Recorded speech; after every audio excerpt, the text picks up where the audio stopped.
السلام علیکم ورحمۃ اللہ وبرکاتہ۔ نحمده ونصلي ونسلم على رسوله الكريم،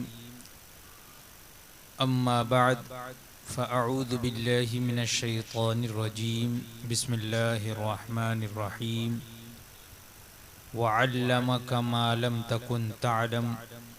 وكان فضل الله عليك عظيما۔ صدق اللہ مولانا العظیم وبلغنا رسوله النبی الامین الکریم،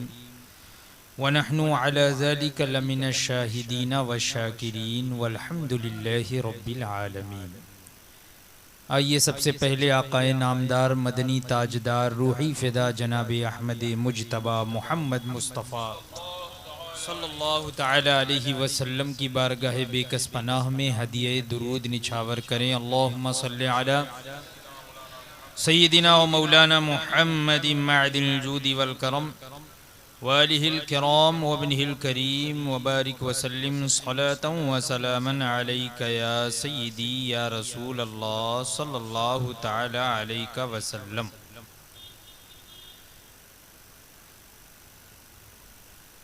اس سے قبل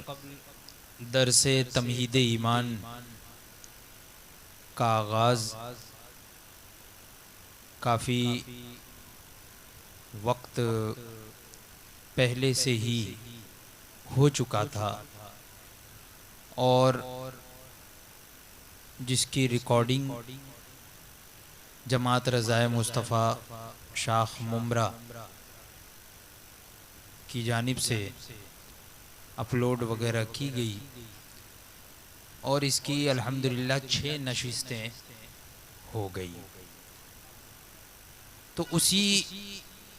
درس کو آگے بڑھاتے ہوئے آج میں آپ حضرات کے سامنے تمہید ایمان کے درس کے ساتھ حاضر ہوں۔ اللہ تبارک و تعالی اس درس کے صدقے میں ہم تمام مسلمانوں کے عقیدے اور ایمان کی حفاظت فرمائے۔ اس سے قبل بات حضور سیدی اعلی حضرت امام اہل سنت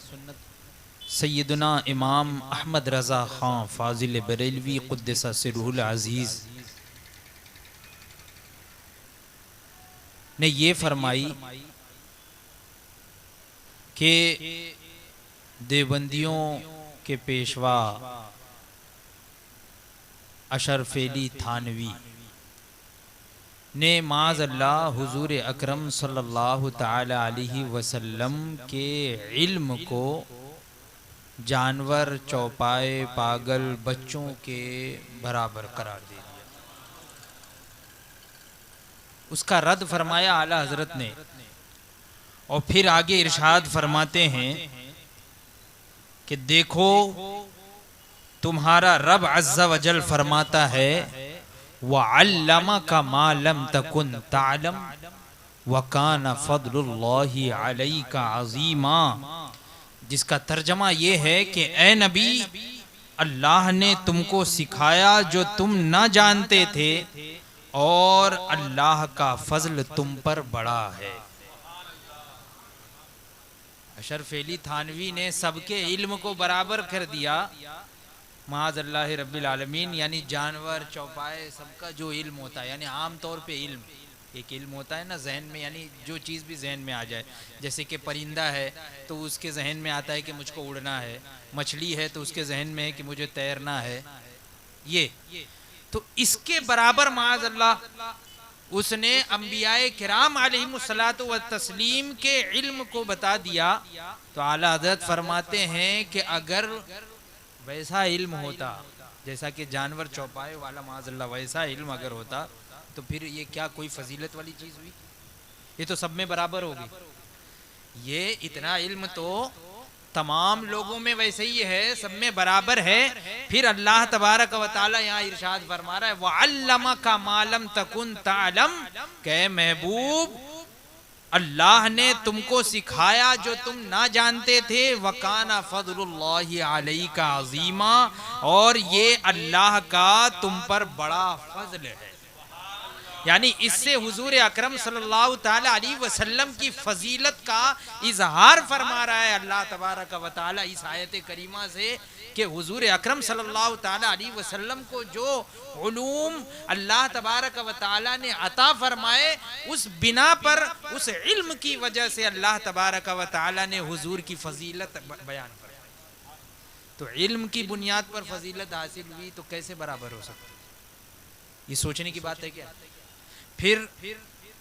اعلیٰ حضرت فرماتے ہیں کہ یہاں یعنی اس آیت کریمہ میں نامعلوم باتوں کا علم عطا فرمانے کو اللہ نے اپنے حبیب کے کمالات و مدائح میں شمار فرمایا. یعنی اس آیت کریمہ کو ذکر فرمایا اعلیٰ حضرت نے اور فرماتے ہیں کہ جو چیز معلوم نہیں تھی نامعلوم باتوں کا علم عطا فرمانے کو یعنی اللہ تبارک و تعالی نے جو کچھ نہیں معلوم تھا حضور کو سب کچھ عطا فرما دیا, سب علم عطا فرما دیا. تو اس چیز کو اللہ نے اپنے حبیب کے کمالات و مدائح میں شمار فرمایا. کیا مطلب؟ یعنی تعریف کے طور پر ارشاد فرمایا اللہ تبارک و تعالی نے, اس چیز کو تعریف کے طور پر ارشاد فرمایا اور فرماتا ہے وَإِنَّهُ لَذُو عِلْمٍ لِمَا عَلَّمْنَاهُ, اور بے شک یعقوب ہمارے سکھائے سے علم والا ہے. حضرت یعقوب علیہ السلام کے بارے میں بھی اللہ نے کیا فرمایا کہ بے شک یعقوب ہمارے سکھائے سے علم والا ہے. اور فرماتا ہے یعنی اللہ تبارک و تعالی فرماتا ہے قرآن مجید میں وَبَشَّرُوهُ بِغُلَامٍ عَلِيمٍ, ملائکہ نے ابراہیم علیہ السلام کو ایک علم والے لڑکے کی بشارت دی, یعنی حضرت اسحاق علیہ السلام کی بشارت. یہاں پہ بھی دیکھو علم والے, تو یہاں علم کو خاص کیا گیا تو وہ علم خاص خصوصیت اور فضیلت رکھتا ہے تبھی تو اس کو بیان کیا گیا. اگر وہی علم جو اشرف علی تھانوی نے کہا وہ والا علم جو اس کی سمجھ میں تھا یعنی اس کی عقل وہ جانوروں جیسی تھی کہ اس کے ذہن میں وہ والا علم آیا, حالانکہ یہاں پہ وہ علم ہے جو سب پر فضیلت اور فوقیت رکھتا. اور فرماتا ہے وَعَلَّمْنَاهُ مِن لَّدُنَّا عِلْمًا, اور ہم نے خضر کو اپنے پاس سے علم سکھایا. یہ کیوں ارشاد فرمایا اللہ تبارک و تعالی نے حضرت خضر علیہ السلام کے بارے میں؟ قرآن پاک میں کیا ارشاد ہوا کہ ہم نے خضر کو اپنے پاس سے ایک علم سکھایا. تو علم کی وجہ سے فضیلت ہو رہی ہے یا نہیں دوسروں پر. وغیرہا آیات, یہ تو چند آیتیں اعلیٰ حضرت نے ذکر فرما دی اور آگے ارشاد فرما رہے کہ ان کے علاوہ اور بھی بہت سی آیتیں, یہ تو چند آیتیں ہیں علم کی فضیلت کے بارے میں, اور ان کے علاوہ بہت سی آیتیں ہیں جن میں اللہ تبارک و تعالی نے علم کو کمالات انبیاء علیہم السلام والثناء میں گنا. یعنی یہ تو چند آیتیں یہاں پہ ذکر کی گئی ہیں, ان کے علاوہ اور بھی بہت سی آیتیں ہیں جن میں اللہ تبارک و تعالی نے علم کو کس کے کمالات میں گنا؟ انبیاء کرام علیہم الصلاۃ والتسلیم کے کمالات میں گنا, ان کے فضائل میں اس کو شمار کیا اللہ تبارک و تعالی نے. اب زید کی جگہ اللہ کا نام پاک لیجئے, یعنی زید اوپر جو اشرف علی تھانوی نے جو عبارت کہی تھی تو اس میں اس نے کہا تھا نا کہ حضور ہی کی کیا تخصیص بلکہ ہر زید عمر بکر سبی مجنون بہائم ہر ایک کو یہ علم حاصل ہے او کما قال, اس طریقے کا. تو اس میں لفظ زید آیا تو اعلیٰ حضرت فرماتے ہیں کہ اب زید کی جگہ اللہ کا نام پاک لیجئے, یعنی اللہ کا نام اس جگہ رکھیے, کیونکہ اس نے کیا کہا ہر کسی کو یعنی سب کو شامل کر لیا اس نے اپنی عبارت میں. تو اب وہاں پہ آپ جب اس نے سب کو شامل کیا ہے تو آپ زید کی جگہ پہ اللہ کا نام رکھیے. اب وہاں پہ آپ زید کی جگہ اللہ کے نام پاک لیجئے، یعنی گستاخ کی عبارت میں جہاں زید کا لفظ ہے تو وہاں اللہ کا نام پاک رکھیے، اور علم غیب کی جگہ مطلق علم، یعنی اس نے علم غیب کہا ہے وہاں پہ، تو علم غیب کی جگہ آپ مطلق علم رکھ دیجئے۔ مطلق علم یعنی جو بھی علم، جتنا بھی علم، صرف علم، بس علم غیب مت رکھیے، بلکہ علم غیب کو ہٹا کے اور صرف علم جس کا ہر چوپائے کو ملنا اور بھی ظاہر ہے۔ یعنی علم غیب تو چلو تھوڑی اونچی بات ہے، علم غیب کو ہٹا دو اور اس کی جگہ پہ صرف اور صرف لفظ علم کو رکھو، علم غیب کو مت رکھو، صرف اور صرف علم غیب کو رکھو، علم کو رکھو، کیونکہ علم فرماتے ہیں جس کا ہر چوپائے کو ملنا اور بھی ظاہر ہے، یعنی ہر چوپائے وغیرہ جتنے بھی جانور ہیں تو ان کو کچھ نہ کچھ تو علم رہتا ہے نا، تو علم غیب کو ہٹا دو، صرف علم رکھو جس کا ہر چوپائے کو ملنا اور بھی ظاہر ہے، یعنی صرف لفظ علم رکھیں گے تو اب اور زیادہ واضح ہو جائے گا کہ یہ تو ہر جانور کو،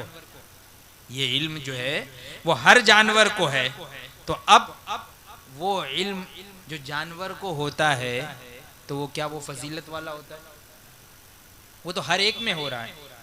ہر مخلوق میں، ہر جاندار میں وہ چیز پائی جا رہی ہے۔ تو اعلیٰ حضرت فرماتے ہیں اور دیکھیے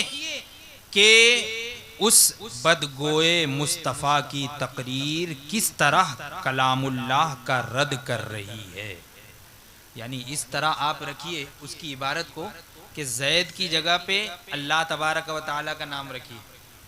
اور علم غیب جہاں پہ اس نے کہا ہے وہاں پہ علم غیب کو چھوڑیے، صرف علم ہی رکھ دیجئے، یعنی اس کے علم غیب والی بات اس نے کہا ہے، علم غیب کو ہٹا کے صرف علم وہاں پہ رکھیے اور پھر اس عبارت کو پڑھیے، تو اعلیٰ حضرت فرماتے ہیں کہ دیکھیے اس بدگوئے مصطفیٰ گستاخ رسول صلی اللہ تعالی علیہ وسلم کی تقریر کو دیکھیے، اس نے جو کہا ہے اس کے بیان کو دیکھیے کہ کس طرح کلام اللہ کا رد کر رہی ہے، اس کی تقریر جو ہے اللہ کے کلام کا ہی رد کر رہی ہے، اسی کو لوٹا رہی ہے، اسی کا رد کر رہی ہے، اسی کا انکار کر رہی ہے، یعنی یہ بدگو خدا کے مقابل کھڑا ہو کر کہہ رہا ہے کہ آپ یعنی حضور اکرم صلی اللہ تعالی علیہ وسلم اور دیگر انبیاء علیہم السلام کی ذات مقدسہ پر علم کا اطلاق کیا جانا اگر بقول خدا صحیح ہو تو دریافت طلب امر یہ ہے کہ اس علم سے مراد بعض علم ہے یا کل علوم، یعنی یہ اس طرح سے کتنی بڑی جرات وہ کر رہا ہے کہ اللہ کے مقابلے میں کھڑا ہو گیا ہو۔ اس عبارت سے آپ اس پہ اگر غور کریں تو وہ گستاخ جو ہے وہ اللہ کے مقابل کھڑا ہو کر اور کہہ رہا ہے کہ حضور اور دیگر انبیاء علیہم الصلوۃ والتسلیم کی ذات مقدسہ پر جو علم کا اطلاق کیا گیا نا کہ ان کو جو علم ہوا، کیونکہ اس نے کیا کہا تھا کہ اس میں ایسا علم غیب، اس میں حضور ہی کی کیا تخصیص، تو یہاں پر حضور ہی کی کیا تخصیص، تو علم کا اطلاق جو اس نے کیا تو اعلیٰ حضرت فرماتے ہیں کہ حضور کی ذات مقدسہ پر علم کا اطلاق کیا جانا یعنی علم کو بولنا، اطلاق کا مطلب بولنا، جو علم کو بولا گیا ہے اگر بقول خدا صحیح ہو، یعنی یہ اللہ کے مقابلے میں کھڑے ہو کر کہہ رہا ہے کہ اگر اللہ کے بقول یعنی اللہ نے اگر ارشاد فرمایا ہے اور اگر اللہ کا یہ قول صحیح ہو تو پھر یہاں پر سوال یہ اٹھتا ہے کہ اس علم سے مراد بعض علم ہے یا کل علوم، یعنی یہ اس کی عبارت اعلیٰ حضرت جو ہے اس عبارت کی اس گستاخ کی عبارت کی تشریح فرما رہے ہیں کہ اللہ کے مقابلے میں کھڑے ہو کر اور پھر یہ کہہ رہا ہے کہ بقول خدا کے یعنی اللہ تبارک و تعالیٰ نے جو فرمایا اس کا کلام، اگر اللہ کا کلام صحیح ہے تو پھر اب اس علم سے مراد بعض علم ہے یا کل علوم، اگر بعض علوم مراد ہیں تو اس میں حضور اور دیگر انبیاء علیہم السلام کی کیا تخصیص ہے؟ ایسا علم تو زید، عمرو، بلکہ ہر سبی، مجنون، بلکہ جمیع حیوانات و بہائم کے لیے بھی حاصل ہے معاذ اللہ۔ یہی مطلب ہوا نا، یہی عبارت ہے اس کی، اشرف علی تھانوی کی یہی عبارت ہے کہ ایسا علم تو، یعنی اگر بعض علم مراد ہے یہاں پر، کل علم اگر نہیں مراد ہے بلکہ بعض علم مراد ہے، تو ایسا علم تو زید، عمرو، بلکہ ہر سبی، سبی کا مطلب بچہ، مجنون کا مطلب پاگل، بلکہ جمیع حیوانات و بہائم، یعنی جتنے بھی جانور ہیں، جتنے بھی چوپائے ہیں، سب کے لیے یہ علم حاصل ہے معاذ اللہ رب العالمین۔ کیونکہ ہر شخص کو کسی نہ کسی بات کا علم ہوتا ہے، تو چاہیے کہ سب کو عالم کہا جائے۔ اعلیٰ حضرت فرما رہے ہیں کیونکہ ہر ایک کو، ہر شخص کو، یعنی ہر ایک کو کسی نہ کسی بات کا تو علم ہوتا ہے نا، تو اب کسی نہ کسی بات کا علم ہوتا ہے تو چاہیے کہ سب کو عالم کہا جائے۔ پھر اگر خدا اس کا التزام کر لے، یعنی اس چیز کو لازم فرما لے اللہ تبارک و تعالی کہ ہاں میں سب کو عالم کہوں گا، یعنی سب علم والے ہیں، جتنے بھی ہیں سب لوگ علم والے، سب کو عالم کہوں گا، تو پھر علم کو من جملہ کمالات نبویہ شمار کیوں کیا جاتا ہے؟ یعنی یہ اس کی عبارت سے یہ اعتراضات اللہ تبارک و تعالیٰ کے قول پر ہو رہے ہیں۔ اللہ نے جو کلام ارشاد فرمایا قرآن مجید میں، تو اس پر یہ اعتراض کر رہا ہے ایک طریقے سے مد مقابل کھڑے ہو کر، اللہ کے مقابلے میں کھڑے ہو کر، کیا کہ ایسا علم تو سب کو ہو، اور جب اگر سب کو علم ہے تو وہ عالم ہوا، تو پھر اگر اللہ تبارک و تعالی اس کا التزام فرما لے، یعنی اس چیز کو لازم کر لے کہ ہاں میں سب کو عالم کہوں گا، یعنی جس کو بھی تھوڑا بھی علم ہے تو سب کو میں عالم کہوں گا، تو پھر علم کو جو ہے وہ خاص طور سے کمالات نبویہ شمار کیوں کیا جاتا ہے؟ پھر یہاں پہ انبیاء کرام کے کمالات کہاں ہوئے؟ یہ کمال تو سب میں ہے نا، یعنی علم والی بات جب تمام لوگوں میں پائی جا رہی ہے تو پھر یہ انبیاء کرام کے کمالات میں سے ہوئے، اس کے قول کے اعتبار سے یہ انبیاء کے فضائل اور انبیاء کے کمالات میں سے نہیں ہوئے۔ تو وہی اعلیٰ حضرت فرما رہے ہیں کہ اس کے قول کے اعتبار سے من جملہ کمالات نبویہ شمار کیوں کیا جاتا ہے؟ جس امر میں مومن بلکہ انسان کی بھی خصوصیت نہ ہو، وہ کمالات نبوت سے کب ہو سکتا ہے؟ یعنی ایسا علم جو کہ جانوروں میں بھی پایا جاتا ہو، ہر ایک میں پایا جاتا ہو، کسی کی خصوصیت نہ ہو، تو کیا وہ انبیاء کرام کے کمالات میں سے ہو سکتا ہے؟ کیسے ہو سکتا ہے؟ نہیں ہو سکتا ہے۔ اور اگر التزام نہ کیا جائے، یعنی اس چیز کو لازم نہ کیا جائے علم کے بارے میں، تو نبی اور غیر نبی میں وجہ فرق بیان کرنا لازم ہے۔ یعنی یہاں پر اگر یہ چیز التزام نہ کی جائے، لازم نہ کی جائے علم کے بارے میں، تو پھر نبی اور غیر نبی میں فرق کی وجہ بیان کرنا ضروری ہے کہ نبی اور غیر نبی میں فرق کی وجہ کیا ہے، کیونکہ سب میں تو علم ہے نا، اور اس کے قول کے اعتبار سے سب کا علم برابر ہے، تو پھر نبی اور غیر نبی میں فرق کرنے کی وجہ کیا رہے گی؟ تو اعلیٰ حضرت فرماتے ہیں کہ نبی اور غیر نبی میں وجہ فرق بیان کرنا لازم ہے، اور اگر تمام علوم مراد ہیں، اس طرح اس کا ایک فرد بھی خارج نہ رہے، تو اس کا بطلان دلیل نقلی و عقلی سے ثابت ہے۔ یعنی یہاں تک تو بات تھی کہ بعض علوم کی بات تھی، تو بعض کون سے علوم؟ تو اس نے کیا ذکر کیا کہ جتنے لوگوں کو بھی علم ہے سب کو برابر ہے، یعنی انبیاء اور غیر انبیاء سب کے علوم کو اس نے برابر کر دیا۔ یہ گستاخی ہے یا نہیں؟ یہ گستاخی ہے، حالانکہ اللہ تبارک و تعالی، ابھی آیات کریمہ یہاں پہ تلاوت کی گئی اس سے پہلے، جس میں اللہ تبارک و تعالی نے اپنے خاص بندوں انبیاء کرام علیہم السلام کی فضیلت کا اظہار علم کے ذریعے سے فرمایا کہ ہم نے اسے علم دیا تو اس وجہ سے اس کو فضیلت، تو علم کی وجہ سے فضیلت ہوئی، اور اس گستاخ کی عبارت کی وجہ سے یہ معنی واضح ہو رہا ہے، ثابت ہو رہا ہے کہ سب کے علوم برابر ہیں، تو پھر انبیاء کرام کے کمالات کہاں گئے؟ پھر سب اگر برابر ہو گئے، یہ تو بات ہے بعض علوم کی۔ اور اعلیٰ حضرت فرماتے ہیں کہ اگر تمام علوم مراد ہیں، یعنی جتنے بھی علوم ہیں سب تمام علوم مراد ہیں، تو اس طرح اس کا ایک فرد بھی خارج نہ رہے، یعنی اگر تمام کے تمام علوم مراد ہوں کہ ایک بھی علم کا ایک بھی حصہ اس سے خارج نہ رہے، سب کے سب پورا علم اگر نبیوں کو ہے، تمام چیزوں کا علم، تو اس کا بطلان دلیل نقلی و عقلی سے ثابت ہے، یعنی اس کا باطل ہونا، غلط ہونا، یہ تو دلیل نقلی سے بھی ثابت ہے، دلیل عقلی سے بھی ثابت ہے کہ ہر چیز کا علم اللہ تبارک و تعالیٰ کو ہے، اور پھر اس کی عطا سے انبیاء کرام علیہم السلام کو،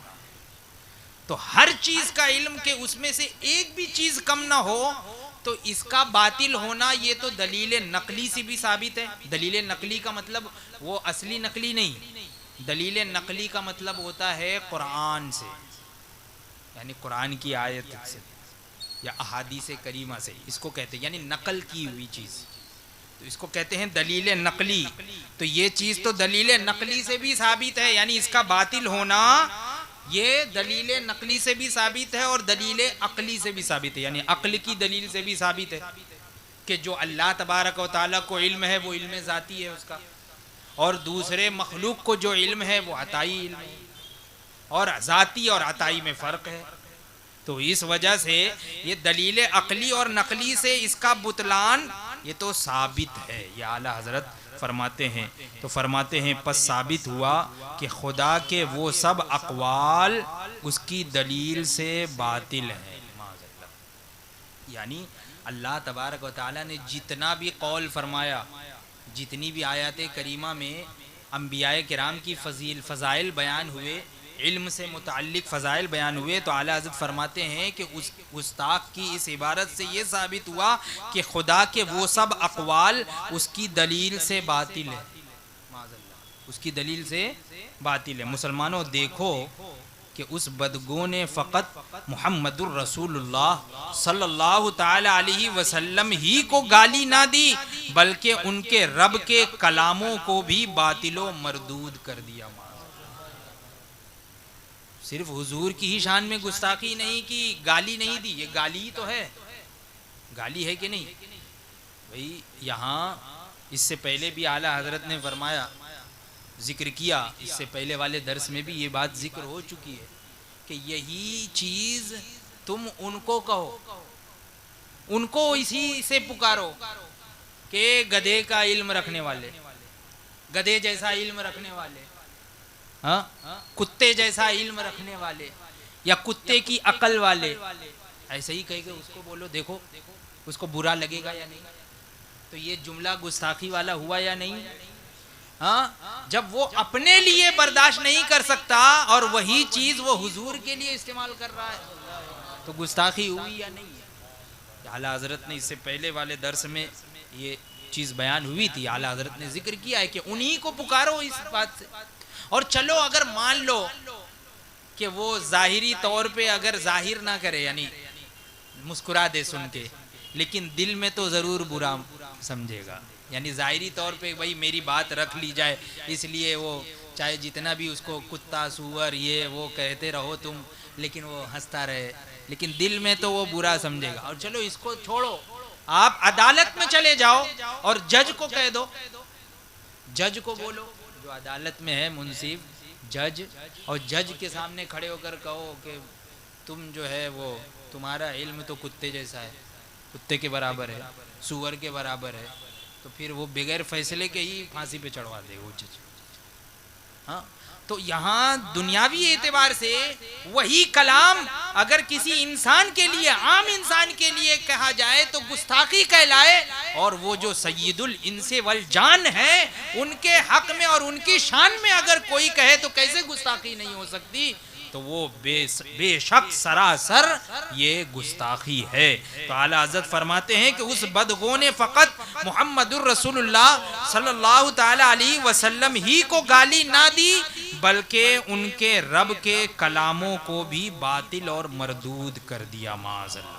یعنی اللہ تبارک و تعالیٰ کے کلام کو بھی اس نے جھوٹا قرار دے دیا، ٹھکرا دیا معاذ اللہ رب العالمین. اللہ تبارک و تعالی ہم تمام لوگوں کے عقیدے اور ایمان کی حفاظت فرمائے، ہر طرح کی بد مذہبی، کفر و شرک اور ارتداد سے ہماری حفاظت فرمائے، ہمارے گھر والوں کی حفاظت فرمائے، اور ہر طرح کے بد مذہبوں، بد دینوں، مشرکین، کفار سے ہمیں دور و نفور رہنے کی توفیق عطا فرمائے. وآخر دعوانا ان الحمدللہ رب العالمین.